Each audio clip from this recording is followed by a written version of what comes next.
Hello students, welcome back to my YouTube channel. आज हम लोग इस वीडियो में कक्षा 12वीं हिंदी दिगंत भाग 2 का अध्याय नंबर 2 उसने कहा था, अध्याय 2 है जो उसने कहा था, जो कि एक कहानी है जिसके लेखक कौन है तो चंद्रधर शर्मा गुलेरी। इस कहानी के कहानीकार कौन है तो चंद्रधर शर्मा गुलेरी। आज उनके बारे में हम लोग इस वीडियो में पढ़ेंगे, यानी कि उनका परिचय करेंगे कि उनका जन्म कब हुआ, निधन कब हुआ, जन्म स्थान क्या है, पिता का नाम क्या है, कौन कौन सी रचनाएं लिखी है, ये सारी बातें हम लोग इस वीडियो में जानेंगे। तो आइए चलिए शुरू करते हैं। जन्म की बात करें तो चंद्रधर शर्मा गुलेरी का जन्म 7 जुलाई 1883 में हुआ था, 7 जुलाई 1883 में, और उनका निधन 12 सितंबर 1922 में हुआ था। जन्म स्थान की बात करें तो उनका जन्म स्थान जयपुर राजस्थान में हुआ था और उनका मूल निवास गुलेर नामक ग्राम जिला कांगड़ा हिमाचल प्रदेश में था। यानी कि उनका जन्म हुआ था जो वो जयपुर राजस्थान में हुआ था और उनका मूल निवास जो था वो हिमाचल प्रदेश में था, गुलेर नामक ग्राम में, और जिला कौन था तो कांगड़ा हिमाचल प्रदेश। पिता का नाम पंडित शिवराम था। पिता का नाम क्या था तो पंडित शिवराम। आगे है उनकी शिक्षा की बात करें तो बचपन में संस्कृत की शिक्षा 1899 में इलाहाबाद तथा कोलकाता विश्वविद्यालय से क्रमशः एंट्रेंस तथा मैट्रिक, 1901 में कोलकाता विश्वविद्यालय से इंटरमीडिएट, 1903 में इलाहाबाद विश्वविद्यालय से बीए। यानी कि बचपन में वो क्या तो संस्कृत की शिक्षा प्राप्त किए और 1899 में इलाहाबाद तथा कोलकाता विश्वविद्यालय से क्रमशः एंट्रेंस तथा मैट्रिक, और 1901 में कोलकाता विश्वविद्यालय से इंटरमीडिएट यानी कि आईएससी किया, इंटर किया, और 1903 में इलाहाबाद विश्वविद्यालय से क्या किया तो बीए किया। उनकी वृत्ति यानी कि कृति की बात करें तो 1904 में जयपुर दरबार की ओर से खेतड़ी के नाबालिग राजा जय सिंह के अभिभावक बनकर मेयो कॉलेज अजमेर में आ गए। जयपुर भवन छात्रावास का अधीक्षक, 1916 में संस्कृत विभाग का अध्यक्ष। यानी कि वृत्ति कहने का मतलब उन्होंने जो काम किया जिसके लिए उसको हम कहेंगे। तो 1904 में उन्होंने जयपुर दरबार की ओर से खेतड़ी के नाबालिग राजा जय सिंह के अभिभावक बनकर क्या किया तो मेयो कॉलेज में काम किया। उसके बाद अजमेर में आ गए, फिर जयपुर भवन छात्रावास का अधीक्षक बने और 1916 में संस्कृत विभाग के अध्यक्ष बने। अंतिम दिनों में मदन मोहन मालवीय के निमंत्रण पर बनारस हिंदू विश्वविद्यालय के प्राचार्य विभाग के कार्यवाहक प्राचार्य तथा मनीन्द्र चंद्री नंदी पाठ के प्रोफेसर बने। उसके बाद संपादन की बात करें तो समालोचन काशी नगरी प्रचारणी पत्रिका, यानी कि उनकी ये संपादन है। रचनाएं, उन्हीं कौन कौन सी प्रमुख रचनाएं, कहानी लिखी, वो सब इस वीडियो में जानेंगे। तो कहानी के सुखमय जीवन 1911 में लिखा, बुध का कट्टा 1911 में, और उसने कहा था 1915 में। ये उनकी 3 कहानियाँ थी। प्राच्य विद्या, इतिहास, पुरातत्व, भाषा विज्ञान और समसामयिक विषयों पर निबंध लेखन, यानी कि इन सभी विषयों पर उन्होंने निबंध लिखा। कछुआ धर्म, मारेसी मोही कुठवा, पुरानी हिंदी, भारतवर्ष, डिंगल, संस्कृत की टिप्पणी, देवाना प्रिय आदि प्रमुख निबंध, ये सब उनके प्रमुख निबंध है। इनके अतिरिक्त अनुवादों की बाढ़, खोज की खाज, क्रियाहीन हिंदी, वैदिक भाषा में प्राकृतिकपन आदि त्रिपियाँ भी प्रकाशित है। अंग्रेजी में a poem why voice, a commentary and Vatsyayana's, Kamasutra, the literary criticism आदि निबंध। देश प्रेम को लेकर कुछ कविताएं भी लिखी, यानी कि देश प्रेम से लेकर कुछ कविताएं भी लिखी, अंग्रेजी में भी लिखी थी। चंद्रधर शर्मा गुलेरी 20वीं सदी के प्रथम चरण में हिंदी गद्य साहित्य के एक प्रमुख लेखक थे। वे अपने समय में संस्कृत, अंग्रेजी आदि भाषाओं के प्रगाढ़ विद्वान थे। प्राकृत, अप्रसंग आदि भाषाओं में भी उनकी गहरी गति थी। पुरातत्व, इतिहास, भाषा शास्त्र आदि विषयों का उनका ज्ञान अपने समय में अद्यतन और तलस्पर माना जाता था। साहित्य के अतिरिक्त अपनी अभिरुचि के अन्य विषयों पर उन्होंने हिंदी में निबंध, लेख, टिप्पणियाँ बराबर लिखी।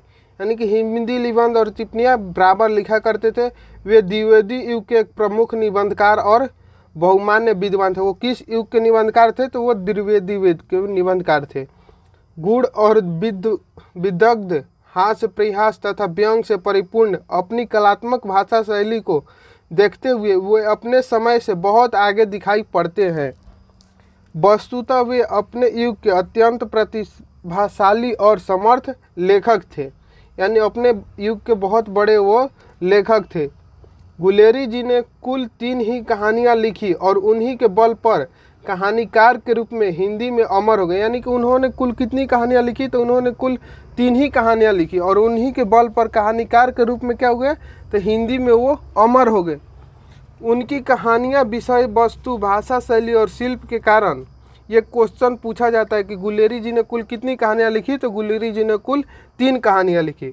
भाषा शैली और शिल्प के कारण अपने समय से बहुत आगे की रचनाएं प्रतीत होती है और हिंदी कहानी के विकास में इनका प्रत्यक्ष और परोक्ष रूप से प्रभाव पड़ा। संस्कृत का इतना बड़ा पंडित और शास्त्र निशांत गंभीर प्रकृति का विद्वान ऐसी सृजनात्मक भाषा शैली में कल्पना और यथार्थ के ऐसे संतुलित साधन के साथ आधुनिक कथ्य वाली ये कहानियाँ लिख सका, यह सचमुच चमत्कृत कर देने वाली, आश्चर्य से भर देने वाली रचनात्मक घटना है।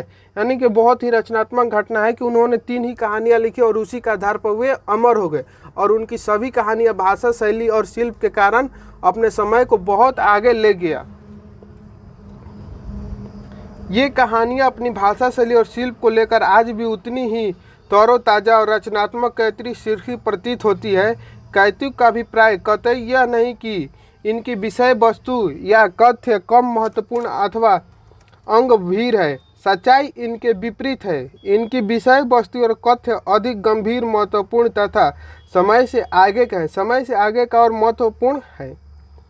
यहाँ प्रस्तुत कहानी उसने कहा था उनकी अमर रचना है। ये प्रस्तुत कहानी जो उसने कहा था, ये कहानी हम लोग पढ़ेंगे तो उनकी क्या है? तो अमर रचना है। यह हिंदी कहानी के विकास से मील का पत्थर मानी जाती है। यह एक कालजयी रचना है। प्रसिद्ध फिल्मकार बिमल राय ने इस कहानी पर फिल्म भी बनाई थी।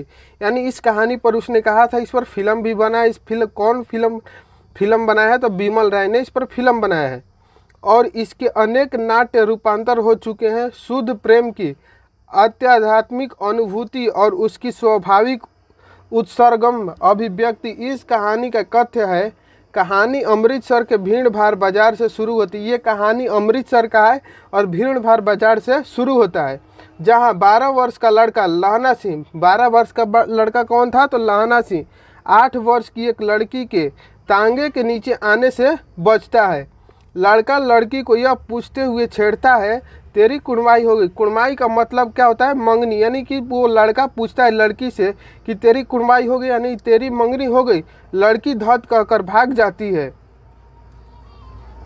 एक दिन वह धत कहकर भागने की बजाय कहती है, हाँ कल हो गई। देखते ही नहीं यह रेशम के फूलों वाला सालू लहना सिंह हतप्रभ रह जाता है। इसके बाद लहना सिंह से भेंट प्रथम विश्व युद्ध के मोर्चे पर होती है। वह याद करता है कि छुट्टी के बाद घर से लाम पर जाते समय वह सूबेदार हजारा सिंह के घर गया था। वहां सूबेदारनी ने उसे एकांत में बुलाकर कहा था कि मेरे पति और बेटे बोधा का ख्याल रखना। ये भी क्वेश्चन पूछा जाता है कि सूबेदारनी उसे एकांत में बुलाकर किससे ख्याल रखने को कहती है? तो मेरे पति और बेटे का ख्याल रखने को किसे कहती है? तो उसको सूबेदार हजारा सिंह। यह सूबेदारनी बचपन से अमृतसर में मिली वहीं लड़की थी, यानी कि यहीं वो लड़की थी। लहना सिंह सूबेदारनी के प्यार की उस किरण को दुनिया से बचाकर अपने हृदय में संयोजे रहा और युद्ध में अपने प्राणों की बलि देकर भी हजारा सिंह और बोधा की रक्षा की। यानी कि जो सूबेदारनी थी ना, वही बचपन में थी जो जिसे लहना सिंह बोला करता था कि तेरी कुड़माई हो गई। कहानी की घटनाओं में स्वाभाविक नैतिकता है जो मन पर अपने उत्सर्ग की और संचरण करती हुई गतिशीलता के कारण जबरदस्त असर डालती है। इस तरह प्रभावित जो कहानी का प्राण मानी जाती है, उसका अद्भुत रचाव वातावरण की सृष्टि करने में लेखक को अपूर्व सफलता प्राप्त हुई।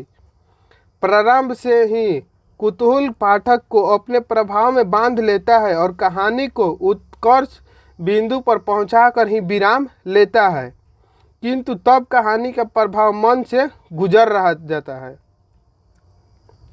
यहाँ पर ये इस कहानी का जो लेखक परिचय था यहाँ पर ख़त्म होता है।